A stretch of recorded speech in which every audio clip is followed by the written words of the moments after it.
भगवान शंकर स्वयं बटकेश्वर महादेव बनकर बैठे। बटकेश्वर महादेव, कितना भी जिंदगी में कर्जा हो जाए, कर्जा होने के बाद लोग एक बात सोचते हैं, लोग परेशान कर रहे हैं, मर जाऊं तो अच्छा, मर जाऊं तो अच्छा, मर जाऊं तो अच्छा। मरना हल नहीं है, यहीं रहो और छाती पे मूंग दलो। मरना मरना नहीं है। अपने कर्जा हुआ है ना, आपने करा है ना, कोई दूसरे ने तो नहीं करा ना, आपके हाथ से हुआ है, आप करने वाले हो, आपने किया है, तो डरना नहीं, मरना नहीं। बड़ के पेड़ के नीचे अगर शंकर का शिवलिंग हो तो जल चढ़ाना प्रारंभ करो।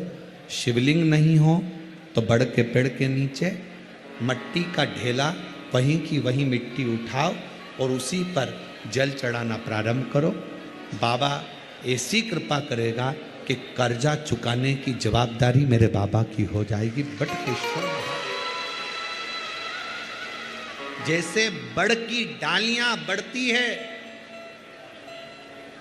उसी तरह बड़ के पेड़ के नीचे शंकर का बटकेश्वर महादेव नाम लेकर एक लोटा जल चढ़ाने पर हमारा वैभव बढ़ता है। वैभव, बटकेश्वर महादेव।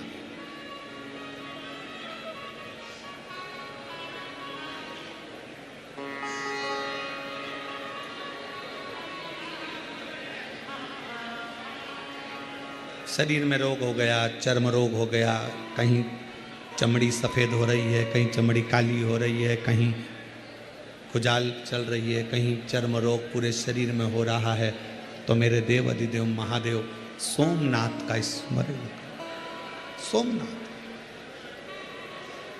सोमेश्वर बाबा का वर्णन हमारा शास्त्र भी करता है।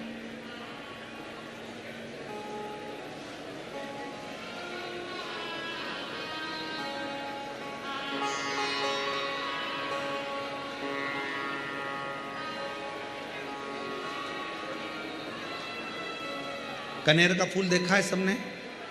जम के बोलो जरा, देखा है?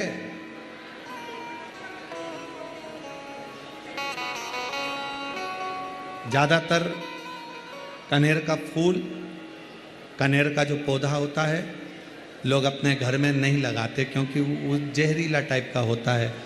तो उसको लोग क्या करते हैं, डिवाइडर पे लगाते हैं, रोड के बीच में। उसको ना बकरी खाए, ना पशु खाए, ना पक्षी खाए, कोई ना खावे उसको। आजा बेटा।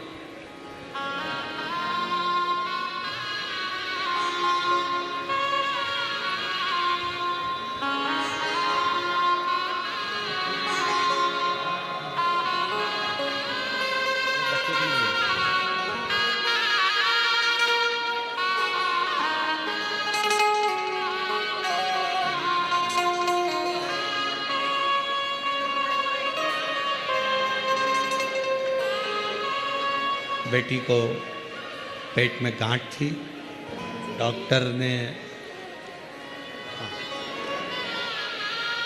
ऑपरेशन का कह दिया था, पर शिव पर जल चढ़ाते चढ़ाते बेटी ने पूरी गांठ बच्चादानी की गल गई और पुत्र रत्न की प्राप्ति भी हुई। एक बार जोरदार ताली बजाओ उस बेटी को।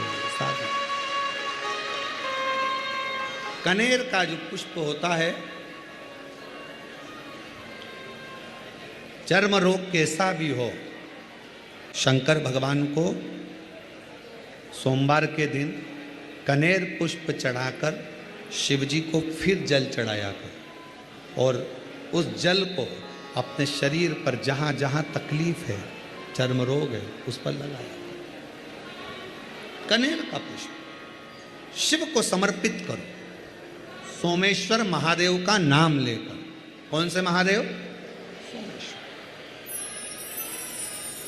देखो, अगर अभी तो कथाएं जो चल रही हैं, कथाओं का क्रम जैसे 21 तारीख से 27 तारीख तक सिंहेश्वर बिहार में है, 2 बजे से 5 बजे तक, और 1 मई से 7 मई जयपुर में है ईसर जी गोरा जी शिव महापुराण कथा, 1 बजे से 4 बजे तक। और उसके बाद 3 नेत्र होते हैं। एक होते हैं ये चक्षु इंद्रिय, जिसे आप देख रहे हैं, नेत्र कहते हैं।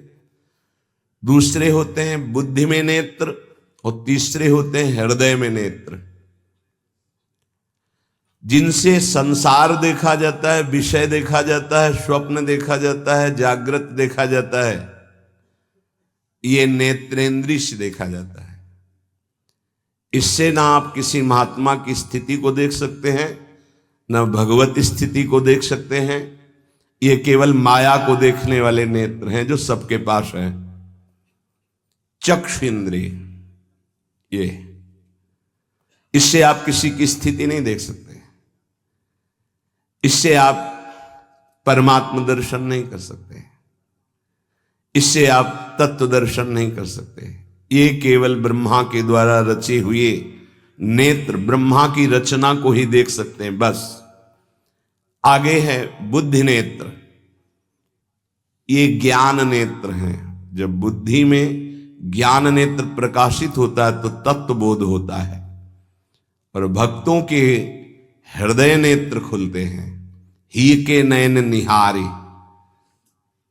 हृदय के नेत्र जब खुलते हैं तो प्रिया प्रीतम की रूप माधुरी, लीला माधुरी, ये उसके नेत्रों में, इन नेत्रों में झलकते हैं।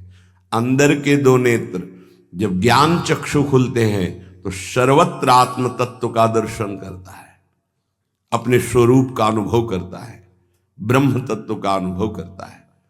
जब हृदय के नेत्र खुलते हैं तो सर्वत्र चिद चिद लक्षणम सर्वम राधा कृष्णमयम जगत, वो तत्व को राधा कृष्ण के रूप में, जैसे गोस्वामी जी सिया राम में।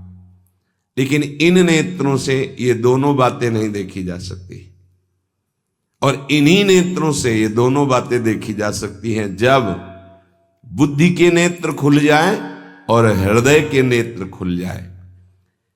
उपासक हृदय के नेत्र खोलने का प्रयास करें। वो पहले आहार शुद्धि करें, बहुत भोजन शुद्ध। बड़ी कृपा है, आकाशवृत्ति से जीवन चलता है, श्री जी को भोग लग करके मिलता है, परम पवित्र है। अब जो बात करें, पाते समय उपास्य देव के सिवा अन्य कोई विचार नहीं रह जाना चाहिए। ये ध्यान उपासक दे। इसीलिए नाम कीर्तन चला दिया जाता है। चलता है नाम कीर्तन, नाम कीर्तन चला दिया जाता है कि आपका मन किसी विषय का चिंतन न करने पावे, नाम कानों में पड़े और चिंतन नाम का हो। जब हम भोजन के साथ भजन चलाते हैं तो वो भोजन जब पचता है तो नस नस में परम पवित्रता और भजन के परमाणु फैलाता है। अब जैसे आजकल भोजन की प्रथा, जूता मोजा वही शौच में पहन के गए हैं, वही लघु शंका में, और वही होटल में बैठ के वैसे ही जूता मोजा, वही कपड़े, वैसे ही बनाने वाला क्या भाव वाला है, कैसी पवित्रता रखता है, पाने वाला क्या भाव रखे हैं और कैसी पवित्रता है, इन सब का प्रभाव भोजन पे पड़ता है। अगर भोजन ठीक नहीं तो बुद्धि निर्णय नहीं कर पाएगी ठीक। हृदय के नेत्र खुलने के बाद तो बहुत दूर रही, इन नेत्रों से भी सही नहीं दिखाई देता, गंदा ही दिखाई देने लगता है। इन नेत्रों में गंदगी बढ़ जाती है। जिसकी तरफ देखो तो वासना की दृष्टि से देखो, दोष दृष्टि से देखो, राग द्वेष की दृष्टि से देखो, ब्रह्म दृष्टि, भगवत दृष्टि उसकी नहीं आ सकती। ये बहुत जरूरी है। अरे कहीं भागा थोड़ी जा रहा है भोजन, धैर्य पूर्वक चिंतन करते हुए, नाम चल रहा है तो उसी नाम का चिंतन करते हुए। अब जैसे अपने लोग पूर्वाभ्यास तो पद चला लिया, बड़ी सुविधा रहती है। पद, कोई बड़ा पद ले लिया और मानसिक पद गुनगुना भी रहे हैं, चिंतन भी कर रहे हैं, प्रसाद भी पा रहे हैं। कोई पद उठा ले, बड़ा पद, देखत नौ निकुंज सुन सजनी लागत, प्रथम यथामति प्रणव बिहरत दो प्रीतम कुंज। अब जब तक पद पूरा नहीं होगा तो भागेगा नहीं, और भागेगा तो पद नहीं पूरा होगा, पकड़ हो जाएगी। अब पद चल रहा है, प्रसाद पा रहे हैं, तो कभी कभी प्रसाद पाते पाते आंसू चल रहे हैं, प्रसाद पा रहे हैं, पद चल रहा है। अब वो भोजन क्या करेगा?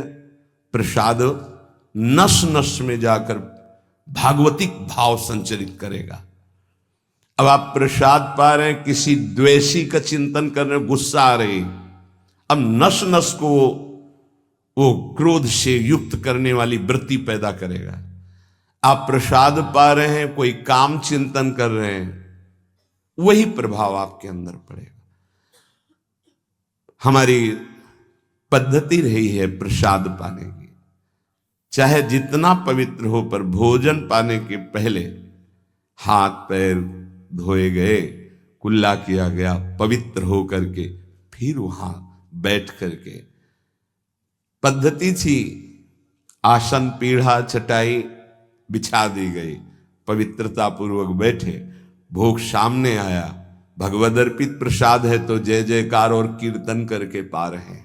अगर वो ऐसी जगह से मिला है, भगवद अर्पित नहीं है, तो अपने सामने 1 मिनट रुक कर भगवद अर्पित करते हैं, फिर जय जयकार इष्ट की, गुरुदेव की, भगवान नामों की गूंज करके फिर पाते।